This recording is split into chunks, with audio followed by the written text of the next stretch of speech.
The Bay Area's rock station, 107.7 The Bone. The main reason I wanted to talk to you guys was because while you were on the Exodus tour, Exodus just kept going on and on about how good you were. And then you guys came up again when I was talking to Disturbed. And then you came up again when I was talking to Max Cavalera. Really?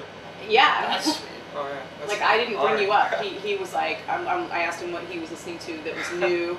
And he was like, Warbringer, I really like them. Very good. You can see it. It's on YouTube. I didn't know. That's flattering. So yeah, I want to know how you guys feel about that. Well, what he just said, that's flattering, that's sweet. Yeah, we were Just a surprise. Total we're surprise. kids. We were just playing thrash metal, and then we ended up getting picked up on a major label, and it's just fun. This is all just happening really fast for you guys? Yeah, I have more fun meeting all these like rock stars and musicians that I always looked up to as a kid. Like going on tour with Suffocation, Napalm Death. I know Gary Holt personally, you know, like. All access. All those dudes. It's like sweet just because all these musicians that like we listened to and we like wrote our music while we were banging their heads to their riffs and stuff. Like now these guys are like, oh, we like what you're doing. So, oh shit, you know, there really can be like no higher praise for us, I guess. So we're really honored. So do you guys even realize that you've pretty much been handed the torch for the new wave of thrash? Like everybody's just going to you as like the first band that they mention? I thought that was municipal based, that everyone hands the torch to. Not from everybody I'm talking to. Not in the Bay Area, which is where I think it really counts. We feel like we own thrash. Yeah. We really do. But then again, so do the Germans, so. And I'm not saying that we do own thrash, I'm just saying we feel like we do. We really feel like we do. Yeah, you guys have a lot of bands. Yeah.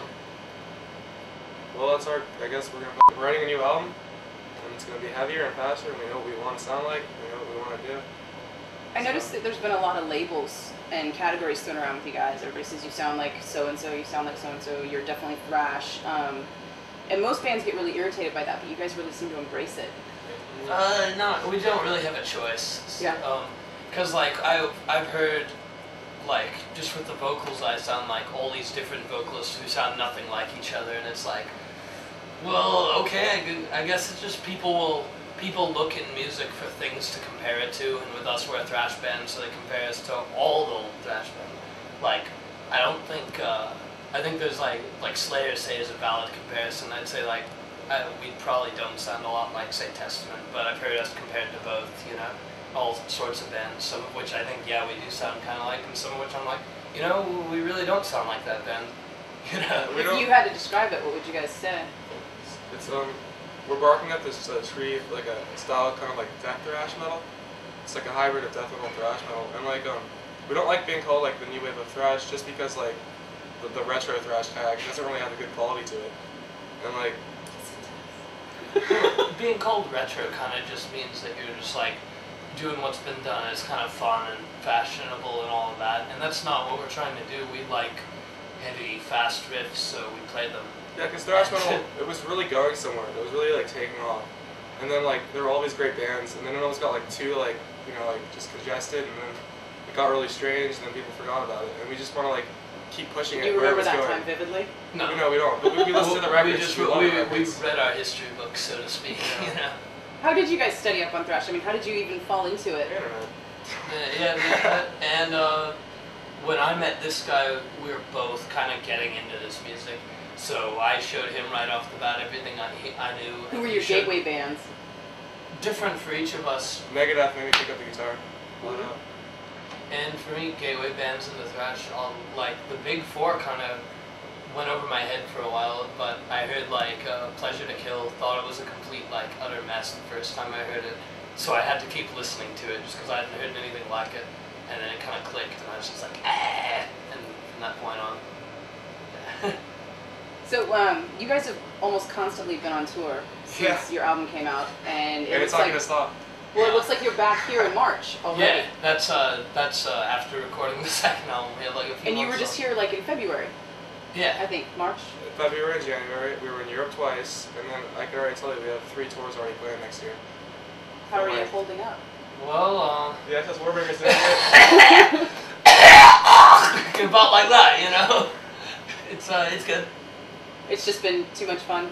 Yeah. It's all we want to do is get out there and play every day. We've been on the road like now non-stop like 7 weeks with a show every day before that. It was like we had a month off roughly, during which we had to train a new drummer, and before that there was like 6 months of solid touring. We're gonna keep this up probably through the whole like second album cycle, just because we're a new band and it's our job to, you know, band plays live. That's what we're supposed to do. To make people kill each other. And you're young and you're not worried about the burnout or We're wanting to young. kill each other. It's a good age. Our degree pretty much is like no bitching allowed. We just tour our asses off, and nobody is allowed to be a bitch about it. That's pretty much it. The no bitch rule, and that's so Yeah. far held you guys. So far, How everybody who remains is definitely not bitch mode. So how did you guys all come together? It's really like kind of like long and complicated. Pretty much what it is The just nutshell. kids in high school, you know, young kids that want to play music, and then you know you start a band, and then you know you actually like get interested in it. And I loved writing music. It was a really good challenge, and then we had to kick out like guitar players and get new members, and we had to find people that were dedicated. But then eventually we found a really dedicated team. Like we found these 2 kids from Ventura that we met playing local shows. Like, hey, you're playing thrash metal too, and eventually we just like converged bands, you know. And How did you find thrash in Ventura? I thought it was all hardcore out there. Ventura, not Adam and Is Ryan's there a old scene band. out there that we don't know? yeah, there's all these small little pockets of kids Mhm. that no one knows about. They just go to high school and they're just friends because they like heavy metal and no one else is into it. And now it's getting really big. It's really surprising. In the last year that I've been around, it's definitely grown. There's tons of like thrash bands that were just as old as us when we started. That was only like 2 years ago. So yeah, because I was gonna say I think I read you guys started like in 04. Yeah. So about 4 And, years. And there was nothing. And 04. That was we Yeah, were and strange. 04, like we weren't playing shows. We had no songs. 04 was like I met this guy in a garage and we tried to like cover like Megadeth and Manowar.